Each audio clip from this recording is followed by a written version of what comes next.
เผอได้มาเอาหัวกลับด้วยนะด้วยหลังนะเฮ็ดในกาลายเป็นไม้กามันก่อนไผ่ลักกาไปได้ไผ่เลียนเอากาไปได้เขาเขียนนำอีสานได้มันอีสานได้มาเผอได้อีหาได้มาโลจอยได้ลายเป็ดไม้กามันเย่าเฮ็ดก็ไม่ได้เผอนี่เก้าแก่อยู่ในกันได้มาไอ้เนี่ยขี่จะเปี้ยงอีสานได้มันมาขี่ช่างกันไหนนะไอ้มันมาขี่กันต่อฮะค่าก็ลูกกว่าได้หกกว่าได้บ่มหัวได้ปีลำก็มาไหนนะปีลำก็ลากเอาสเปงมาไหนออกมาวางไปตั้งน้องได้เลยก็ลูกกว่าได้บ่มหัวก้าเอาจอมเป็นห้ามาว่าเป็นห้าได้มันได้ก็มามึงยังกินขันมาเลยมั้งวันไหนเลยลำก็การขี่ก้ามาไหนจ่อยก็มาปั๊มก้าวันไหนเนี่ยไอ้ไรใส่เนี่ยก็ใส่งานกันนะจ่อยว่าเย้าลูกเขาก็หลักลายตั้งน้ำมันกันเนาะวันไหนเนี่ยเดี๋ยวลายเอาไม้กามันออกเสียไอ้จ้อยก็จะมาในกาก่อนนี่ว่าไงไม่มีอ๋อไอ้ลำก่อนนี่จะเลอะมัดตัวได้กาก่อนนี่มันเหล่ากามาได้มัดตัวนี่ไอ้จ้อยเอาห้องกัดตัว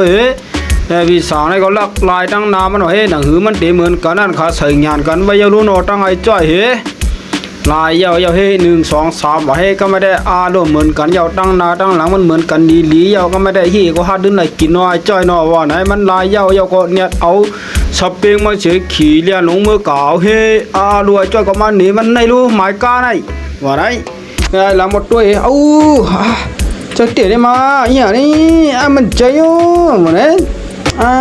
หาตัวตั้งนานก่อนว่าไหนเนี่ยข้าก็ไปลงมามาตัวดังนะเหมือนกันเตะเนี่ยมา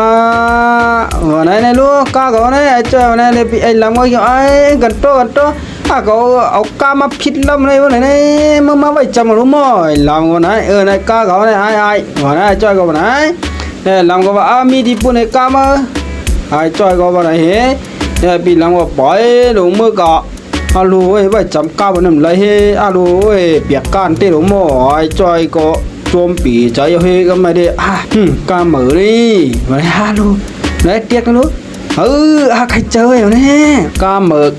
ใครก็ได้ก็ไม่ได้ไอ้จอยก็ว่านะขี่เลี้ยนลงเมื่อหาได้ก็ขาห้องกันไว้ดีเนี่ยลูไ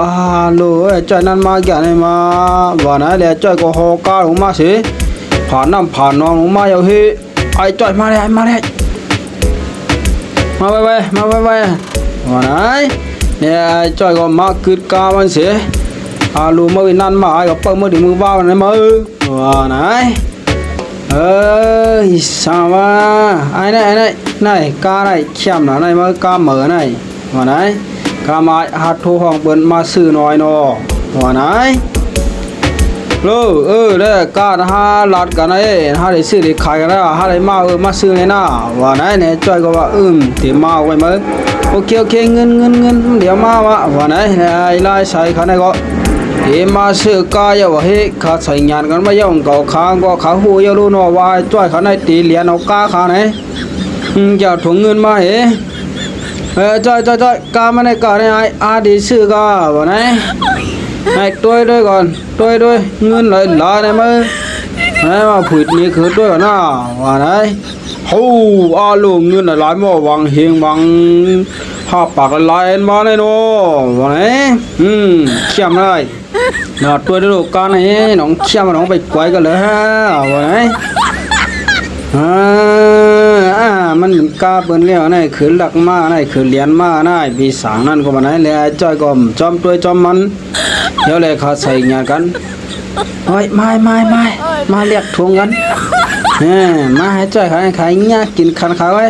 ตาลีเหรียญเบิ่นโมถังมาเบิ่นเอ็มหูโยว่าไหนเรียกทวงกันน้อยเนาะว่าไหนอายไล่ฉันก็ว่าหาเอาได้ก็ขันก็ได้เอาเดี๋ยวได้ว่าไหนเนี่ยจ้อยก็ว่านี่ว่าไหนแก้วเพียรหรอบ่ไอ้ซ้อมันว่าไหนไอ้จ้อยก็ซ้อมันป่ะเนี่ยไอ้จ้อยขาตั้งใจก็มันก็ไปหลงมือกะลูกไม้กางก็ถามว่าเดี๋ยวหันนายโนเราก็นึกยิบไม้กาลูกไอ้น่ะขี่เรียนเปียเดียวงากินขันขายก็ไม่ได้ไอ้จ้อยได้ไปลงมาที่เฮือนขานะลูกมาปั๊บมือกันปั๊บเฮ็ดไหนก็หม้อลูกเลียดหนาเมื่อไหร่ว่าไหน โอ้ยัดทนน้ำเป่าละลายละแก้วว่าแก้วได้ห้ายัดเหรียญขึ้นเอาละเนี่ยเก้าแก่ได้มาห้าก็เหรียญมันมาเปิ้นก็มาเหรียญห้าขึ้นเอาอะไรก็ไม่เนี่ยไอ้จ้อยขาก็วันไหนกันในโลกขาลักเรียกันมื้อนั้นเนาะวันไหนเหรียญมันน่ะดีมั้ยวันไหนจ้อยหญ้ากินขังหญ้าเปิ้นมาเหรียญเอาปลาขาขึ้นเอา